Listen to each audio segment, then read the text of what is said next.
For fiction is to largely defer to the vendor, which I am told is usually Baker and Taylor. I asked Baker and Taylor how they assign age ranges to each title, and they told me that they defer to the publisher. I think it is obvious that the board can set a different policy than this. I think it is obvious, for example, that the board should be able to say, hey, if a book has 252 occurrences of the F word in it, which is a book that is currently in the kids section, then maybe it shouldn't be in the section for minors and it belongs in the adult section. Even if Random House or Baker and Taylor wrongly say that the book is a children's book. So that's my view.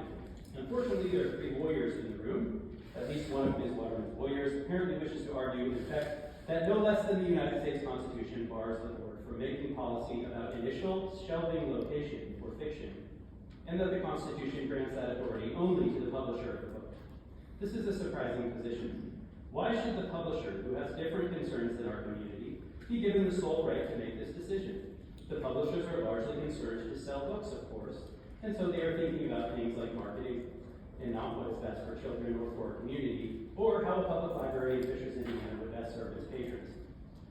Additionally, while I am not a lawyer, my own reading of the relevant cases suggests that Ms. Waterman's lawyer is promoting an interpretation of the relevant decades-old cases that is, at best, a tenuous extension of these cases.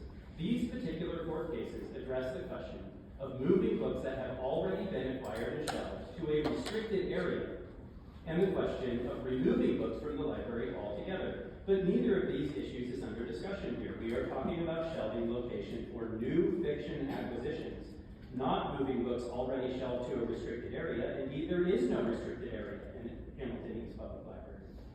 And we are not talking about removing books. I've said that so many times that maybe it still bears repeating, I don't know. We more or less have a new board here today compared to a year ago. I want to suggest that the new board, 3 of the members of which were expressly appointed, at least in part, to solve this issue, needs to get its own legal representation. The board is not going to win a legal argument against several lawyers without having legal representation.